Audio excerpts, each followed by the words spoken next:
Aviation is one of the safest forms of transport, and every year hundreds of thousands of passenger planes take off and land safely. However, an extraordinary phenomenon is the number of passenger planes that have been shot down from the sky, and the thousands of innocent people who have lost their lives as a result of this. You'll have probably heard of Malaysian Airlines Flight MH17, the chartered passenger plane flying from Amsterdam to Malaysia, which was dramatically shot down in 2014, leading to the deaths of 298 innocent people. This shootdown shocked the world, and its repercussions are still being felt to this day. But you might be surprised to hear that MH17 is not the first passenger jet to be shot down. In fact, during the history of aviation, there have been multiple planes shot down all over the world, causing the deaths of thousands of innocent people. So in this video, we'll be taking a look at the passenger planes that were shot from the sky. Why does it happen? What causes these shootdowns? How could they have been prevented? And why is no one ever held criminally responsible? I'm JoshuaPerryParker, and this is when passenger planes are shot from the sky.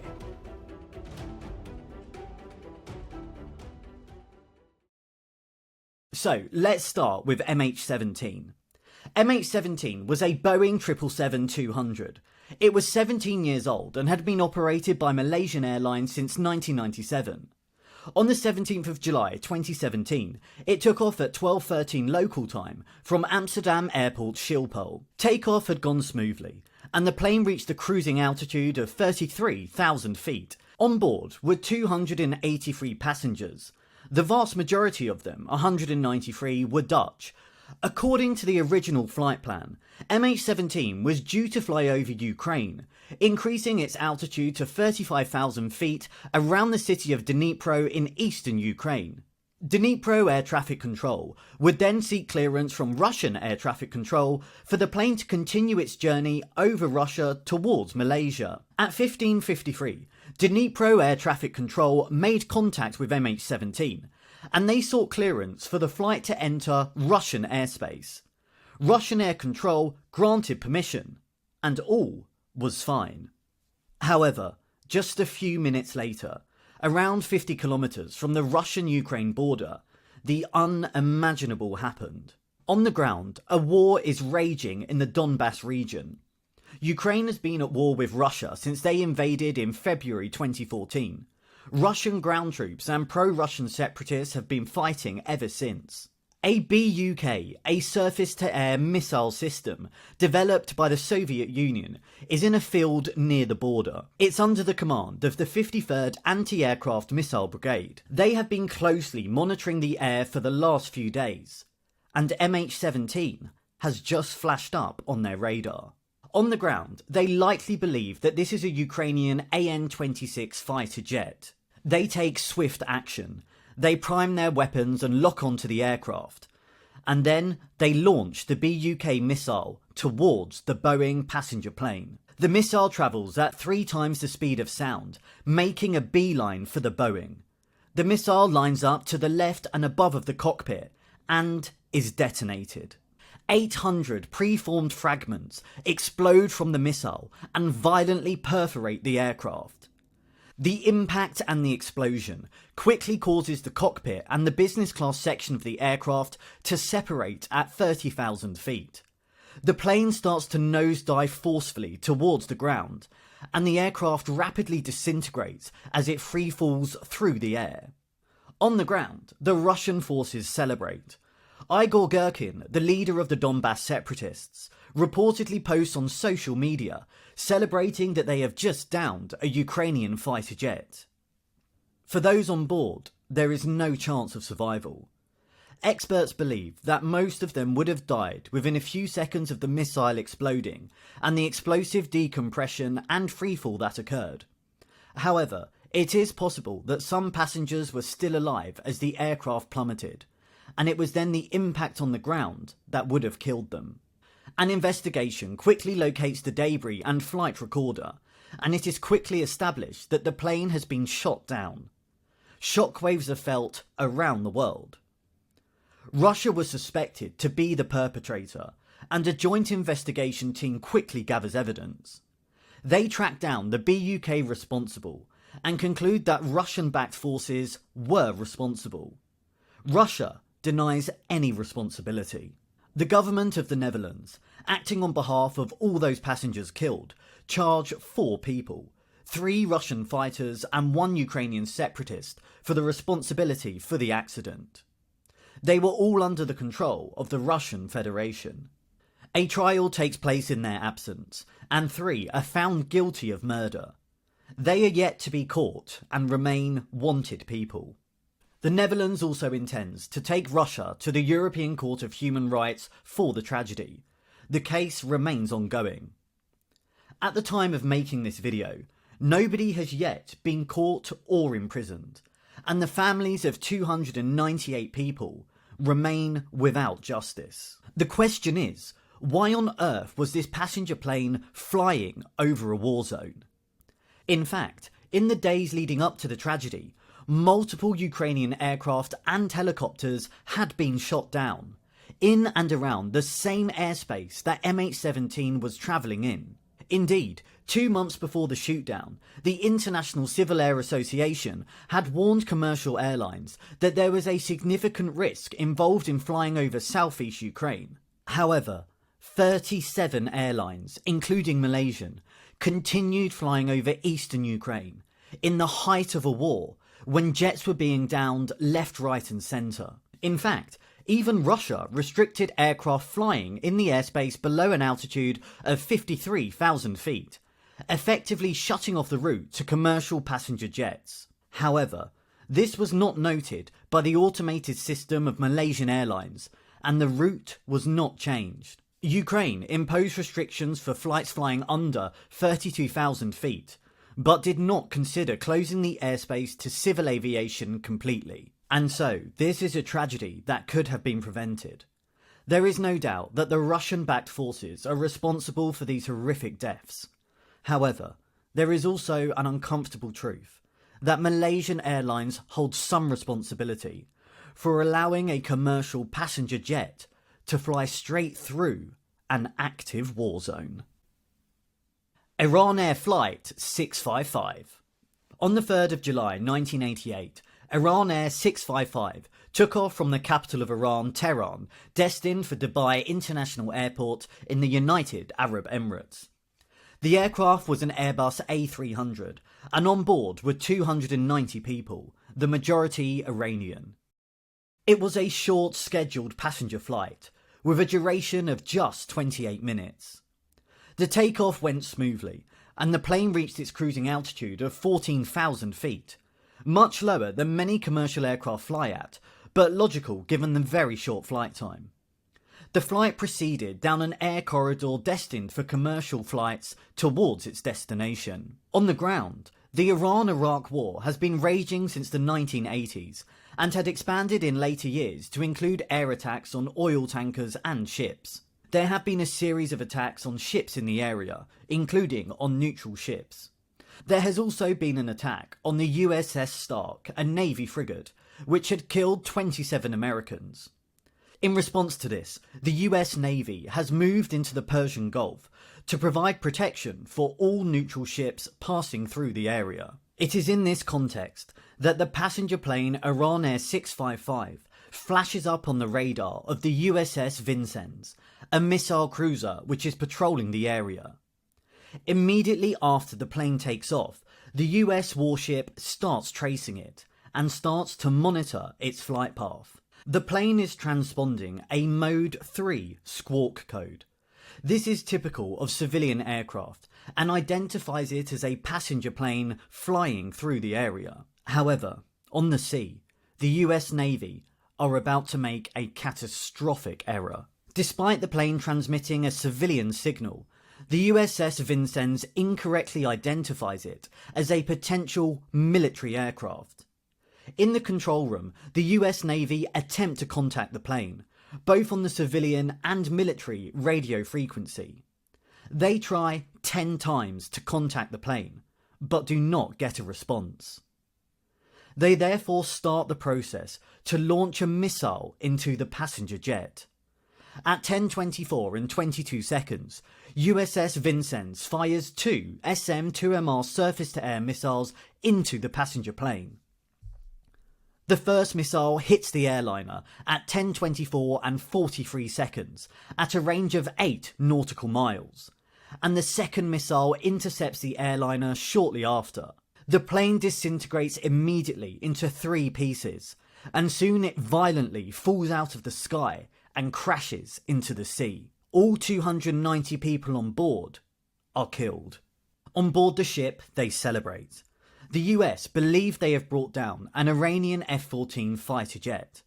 It is only over the next few minutes, when Iran Air 655 fails to make contact and fails to reach its destination, that the harrowing truth starts to emerge. But why did the US make such a catastrophic error? Why did they shoot down a plane transmitting a civilian signal? And why did Iran Air 655 not respond to the US calls? There will be many reports and investigations in the coming years, and it is clear that it is a combination of factors that led to this catastrophe. To start with, the crew on board were on high alert and under significant stress following recent attacks in the area. They were trigger happy, and the data that was displayed on their systems was confusing and led them to mix up flight numbers. They make a series of amateur mistakes, failing to communicate correctly between themselves and failing to verify the information in front of them. And when Captain Will Rogers is told multiple times about possible commercial aircraft in the area, he ignores the warning. It was, in summary, a stressed, trigger-happy crew, working with confusing equipment and data, making mistakes and failing to follow protocol. In the air, Iran Air 655 fails to respond to 10 calls from the US Navy to identify itself. In fact, the plane is not equipped to receive messages sent over the military frequency, and so does not receive 7 of the messages sent by the Navy. Of the 3 messages that were sent on the civilian frequency that the plane can receive, the US Navy asks a jet travelling at 350 knots to identify itself. This is the speed that is being recorded on their radar. But, in the air, Iran Air's instruments are showing the plane as travelling at 300 knots. Therefore, Iran Air presume that the US Navy are speaking to another plane, and they do not respond. In addition, the USS Vincennes had no equipment that allowed them to monitor civilian air traffic control, and thus they had no means of hearing the radio transmissions between Flight 655 and air traffic controllers. It also did not receive the civilian squawks that the plane was transponding.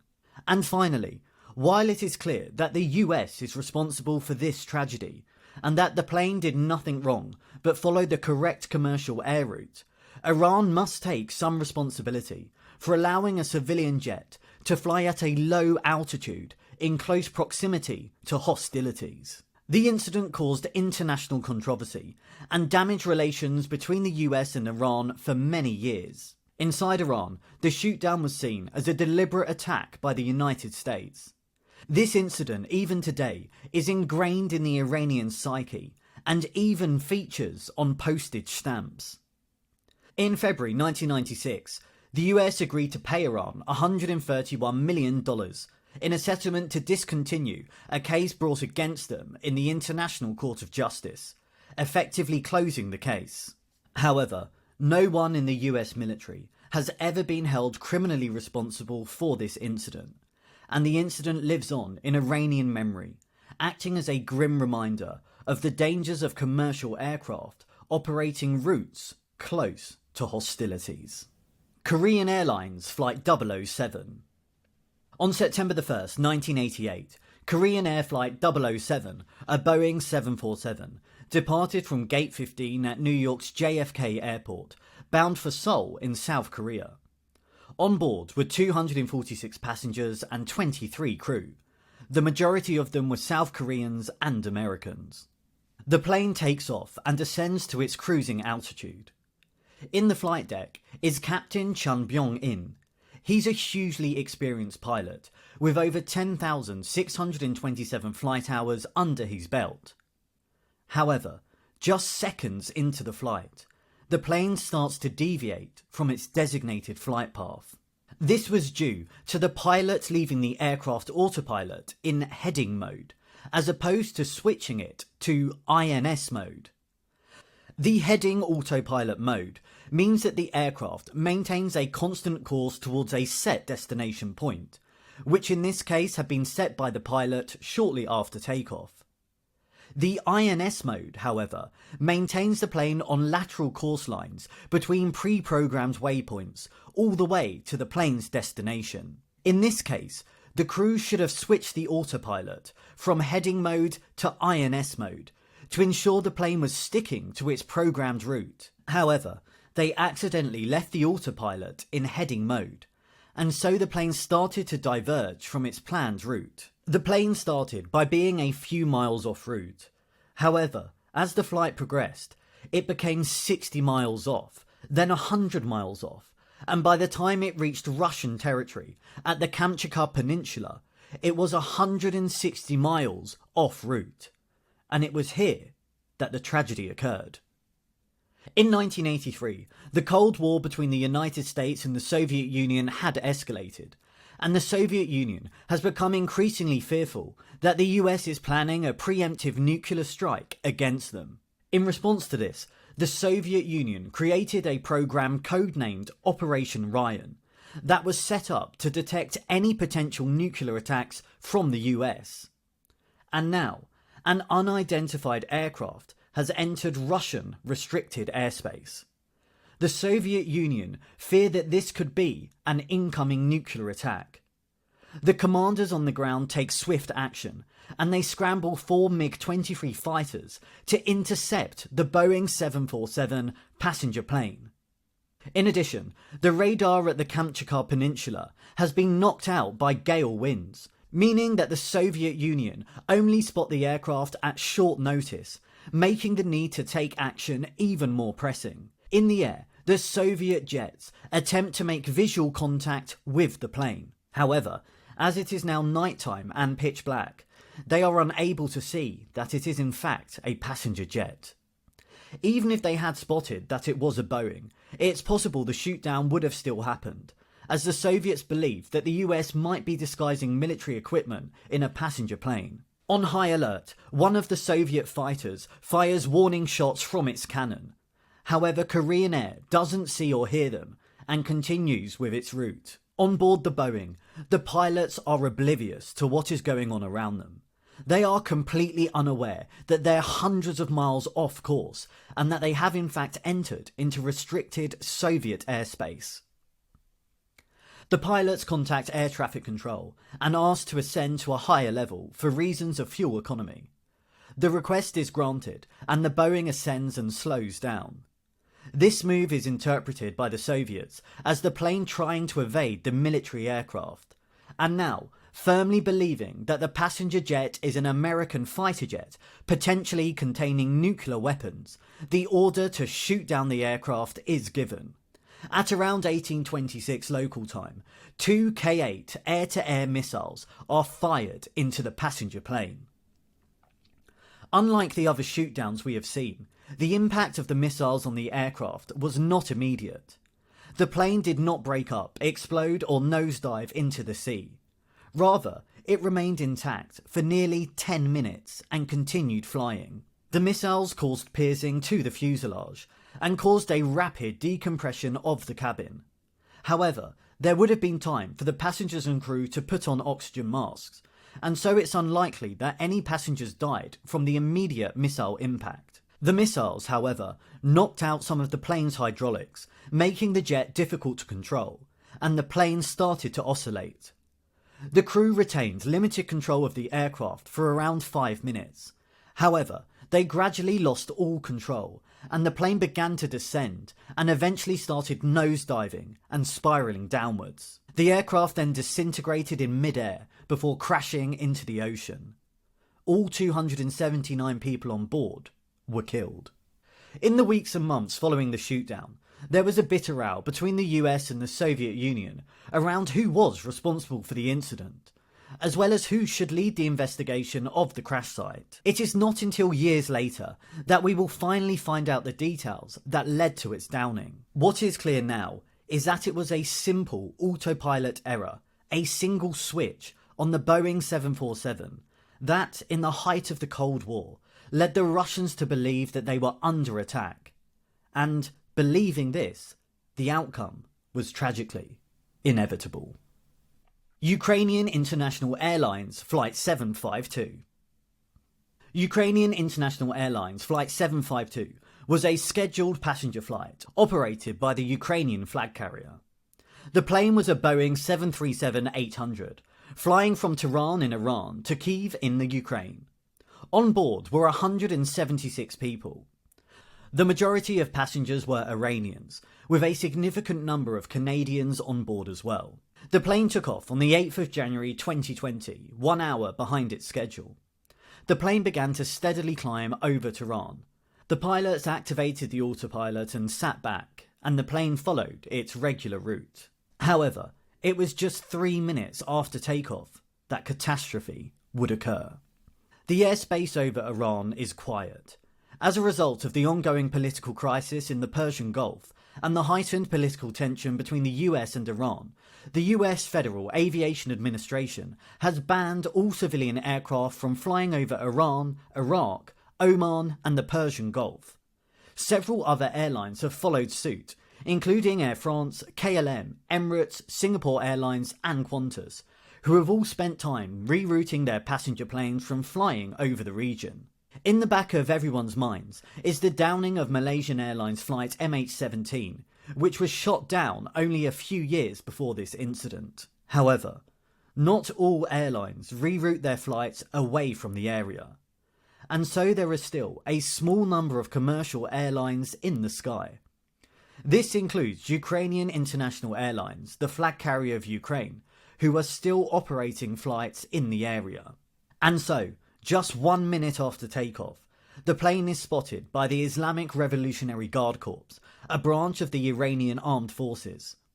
The army's goal is to ensure the integrity of the Islamic Republic, and the army is currently a designated terrorist organisation by several countries, including the US. Among the heightened tension in the area, and with the passenger jet flying very close to Iranian ballistic missile facilities, the Islamic Revolutionary Guard believe it's possible that this is a US cruise missile. The Guard does not have a functioning line of command. There are no procedures to follow, and so one controller, alone in a field, decides to take action. He is in Bid Kaneng, a village near Tehran, and is equipped with a Tor M1. He spotted the passenger plane, and believing it is an enemy target, he presses the button to fire. 2 surface-to-air missiles are launched from the Tor M1 and make a beeline for the Boeing. The first hits the plane just 3 minutes after takeoff.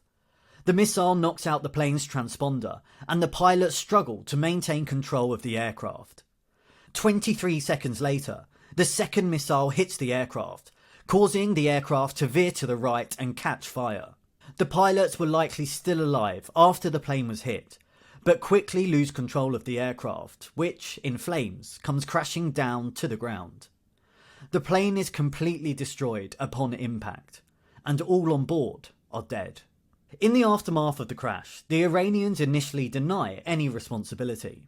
However, soon on social media, video footage of the crash starts circulating, showing the true cause of the tragedy, and the Iranians soon have to admit the truth. On the 21st of January 2021, Iran finally admits responsibility for the shootdown, stating that it was an accident as a result of human error. Following Iran's admission, 4 of the affected countries, Canada, Ukraine, the UK and Sweden, refer the case to the International Court of Justice, and Iran states that it will start its own criminal prosecutions. At the time of recording, in a pattern that will now be familiar to you, no charges have yet been brought. And unfortunately, there's numerous other cases of passenger planes being shot from the sky. Libyan Arab Airlines Flight 114 shot down, killing 108. Siberian Airlines Flight 1812, shot down, killing 78. Lion Air Flight 602, shot down, killing 55. Itavia Flight 870, shot down, killing 81. Air Rhodesia Flight 825, shot down, killing 48. The list, unfortunately, goes on. And so what can we take from looking at these incidents? Well, in all of the cases, the shootdowns of the planes was accidental. The aircraft were mistaken for enemy aircraft, and those responsible for pulling the trigger almost certainly did it thinking they were taking down military planes or missiles. Further, in most cases, the passenger planes were either inadvertently or purposefully flying over war zones. And so there have to be serious questions for the airlines and the aviation authorities who permitted their passenger jets to fly over or near active war zones. And above all else, what is the most remarkable thing is that at the time of recording this video, no one has ever been held criminally responsible for the downings. There is no one in prison for murdering these innocent lives. And so for the families and the nations affected, the fight for justice goes on. The harrowing truth is that during wars innocent people die, and the air is no different from the ground. And so with the world looking more dangerous than ever, with wars waging in Europe, the Middle East and throughout Africa, the harsh reality is that it is likely a case of when, not if, the next passenger plane is shot from the sky.